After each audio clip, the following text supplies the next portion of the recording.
Matemática financeira básica.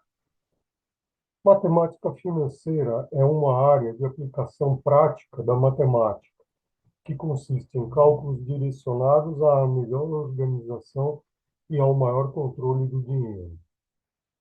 Mais do que uma ciência, é uma ferramenta bastante útil no dia a dia, tanto para cuidar das contas pessoais quanto daquelas que pertencem a uma empresa. Essa aula de matemática financeira, ela vai ser dividida em quatro partes. Juros simples, juros compostos, diagrama de fluxo de caixa é a primeira parte, é o que nós vamos ver agora. Depois, série de pagamentos, depois taxas de juros e depois descontos simples. Porcentagem. Toda fração de denominador 100 representa uma porcentagem, como o diz o próprio nome, por 100. Então, 12 dividido por 100 igual a 12%. Observe que o símbolo de porcentagem que aparece no exemplo acima significa por cento. Devemos lembrar que a porcentagem também pode ser representada na forma de números decimais. Exemplo, 27% é igual a 27 dividido por 100, que é igual a 0,27. Exercícios 1. Um assalariado ganha R$ 2.200 por mês e paga R$ 176 para o INPS. Calcule a taxa equivalente ao desconto de INPS. Aqui basta aplicar a regra de 3 simples. 2.200, 100%. 176 é x. Então, eu tenho que x é igual a 176 vezes 100 dividido por 2.200. 176 vezes 100 dá 17.600, dividido por 2.200. Cortando aqui os dois zeros, eu vou ter 176 dividido por 22. Logo, o x igual a 8%. 2. Uma televisão custa R$ 300. Pagando à vista, ganha-se um desconto de 10%. Qual o preço da televisão a ser pago à vista? Aqui, novamente, aplica a regra de 3 simples.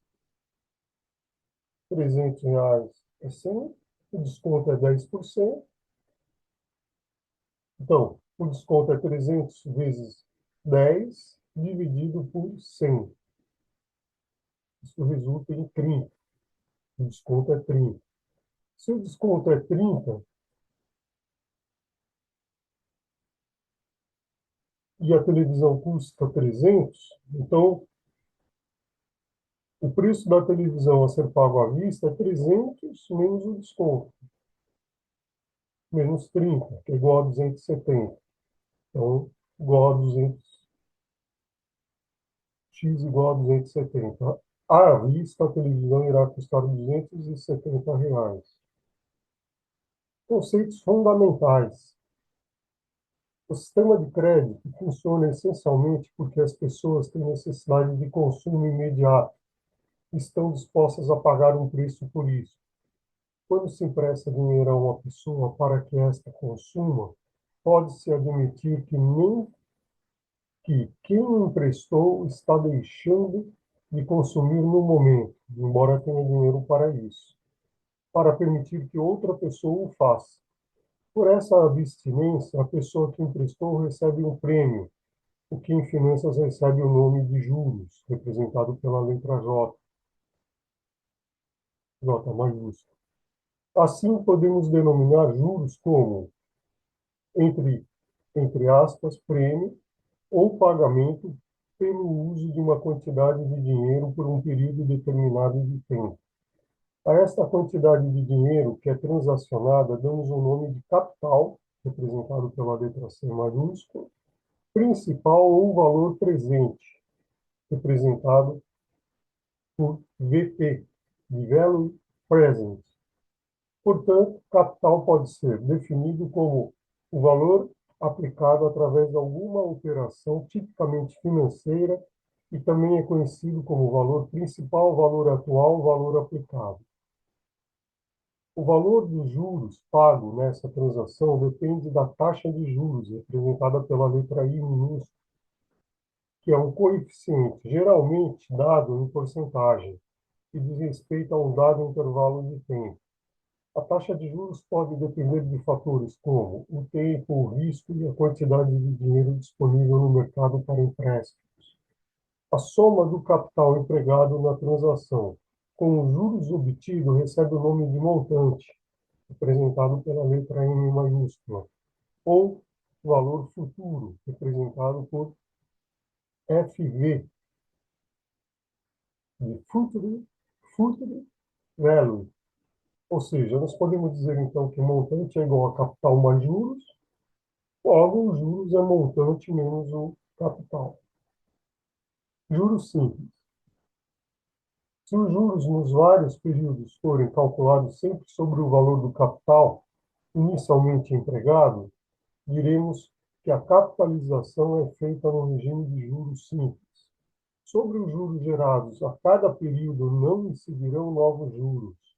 Neste tipo de capitalização, somente o capital inicial rende juros. O regime de capitalização simples comporta-se como uma progressão aritmética, uma PA, com os juros crescendo linearmente ao longo do tempo.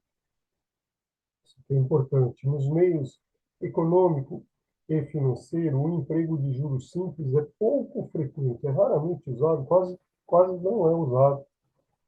O cálculo dos juros no sistema de capitalização simples é realizado usando a fórmula J igual a C vezes, entre parênteses, 1 mais I vezes N. Observação. É importante lembrar que a taxa de juros I em número de períodos N deve estar sempre na mesma unidade de tempo.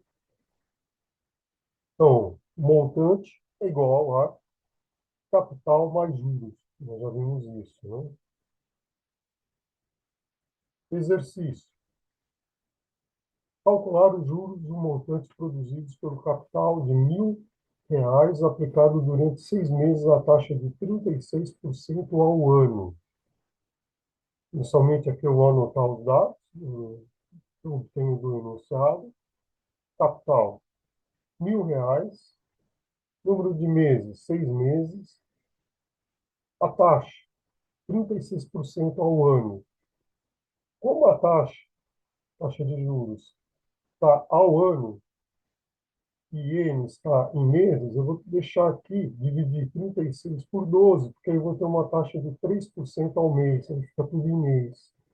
Ou seja, 0,03. Pede-se os juros e o montante. Os juros é dado pela fórmula capital vezes 1 mais I vezes N, entre parênteses, né? Então, juros é igual a 1.000 vezes, entre parênteses, 1 mais 0,03, que é o I, vezes 6. Fecha parênteses. Então, eu vou ter 1.100, aliás, eu vou ter aqui R$ 180, né? Realizando essa conta, eu obtenho R$ 180 de juros.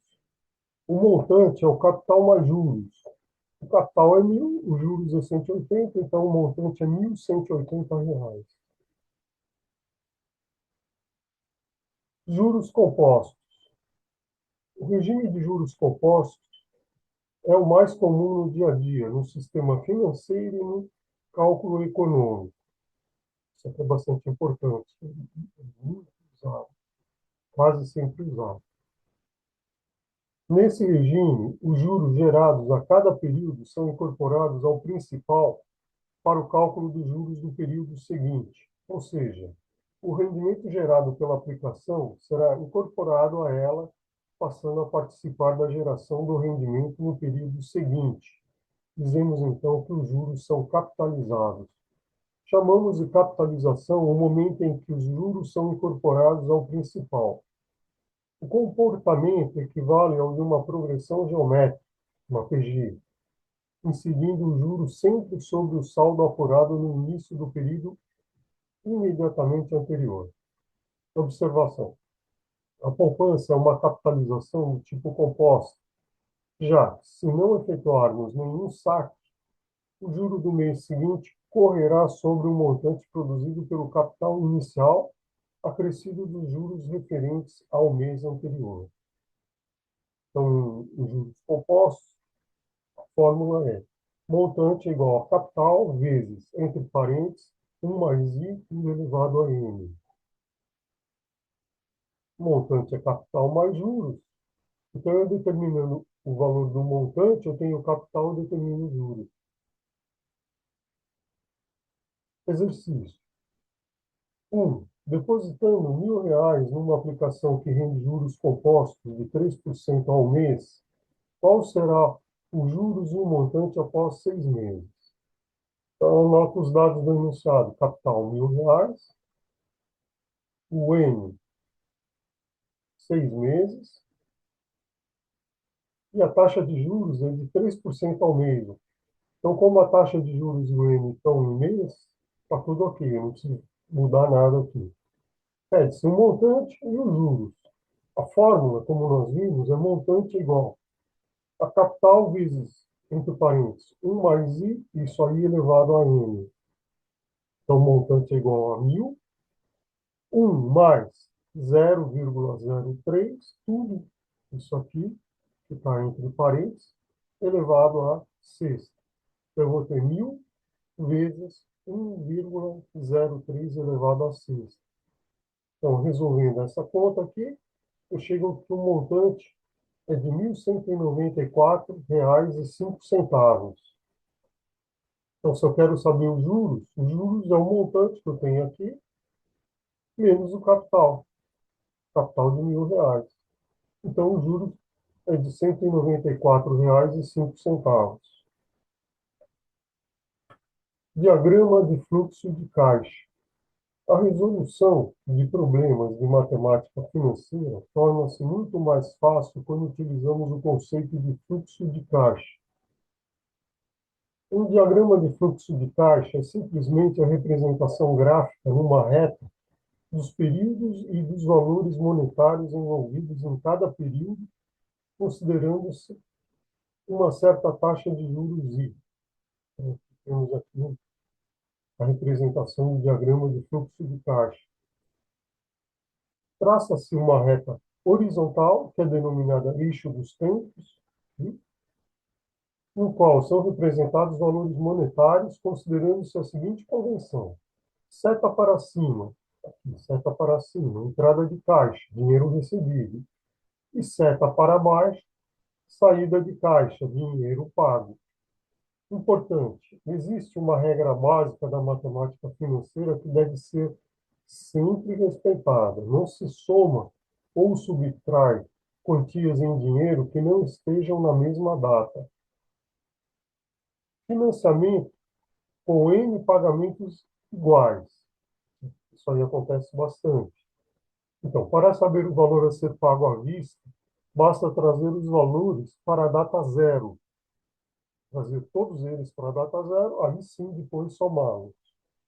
Então, vou ter que PV, que é o valor presente, ou capital, é igual ao valor da parcela dividido por, entre parênteses, 1 mais I elevado a zero, mais valor da parcela dividido por, entre parênteses, 1 mais I elevado a 1, mais valor da parcela dividido por, entre parênteses, 1 mais I elevado a 2, e assim por diante. Eu vou somando até o valor da parcela dividido por, entre parênteses, 1 mais I elevado a N. Exercício.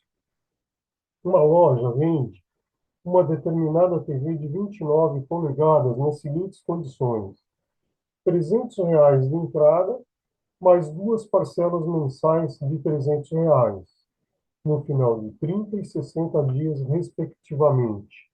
Qual o valor à vista do televisor se a taxa de juros mensal é de 5%? Solução. O problema consiste em trazer todos os capitais futuros para uma mesma data de referência. Nesse caso, vamos trazer todos os capitais para a data zero. Como são três parcelas de R$ 300, uma na entrada mais duas mensais, significa que aqui eu tenho já os juros embutidos, né? Nessas três parcelas. O valor à vista, eu tenho que passar tudo para a data zero. Então, eu tenho lá a fórmula PV igual a... Aí eu tenho aquela fórmula que nós vimos anteriormente, eu substituo. Então, 300, né, que é na data zero, aqui elevado a zero é 1, então é 300. Mais 300 dividido por 1 mais 0,5 elevado à primeira. 1 mais 0,05 é igual a 1,05 elevado à primeira, 1,05. E o valor da parcela, 300 dividido por, entre parênteses, 1 mais o i, fecha parênteses, elevado ao quadrado. Então, 1 mais 0,05 elevado ao quadrado. Eu resolvendo aqui, eu tenho 300. 300 dividido por 1,05 dá 285,71. E 300 dividido por 1,05 ao quadrado dá 272,11. Como está tudo na data zero aqui, agora eu posso somar. Eu vou chegar a 300 mais 285,71 mais 272,11. Eu vou ter que o valor à vista, o PV, né, present value, é R$ 857,82. Observe que o valor à vista ele, ele é menor do que a soma das três parcelas, que é de R$ 300, né, 900, né, justamente por ser à vista. Aqui, esses exemplos são bastante básicos, né? É importante que se entenda, porque normalmente em testes de concurso vão aparecer coisas aparentemente mais complexas. E eles vão colocar uma série de informações, mas o importante é entender isso que nós vimos. Entendendo isso, não fica difícil resolver qualquer outro problema que apareça.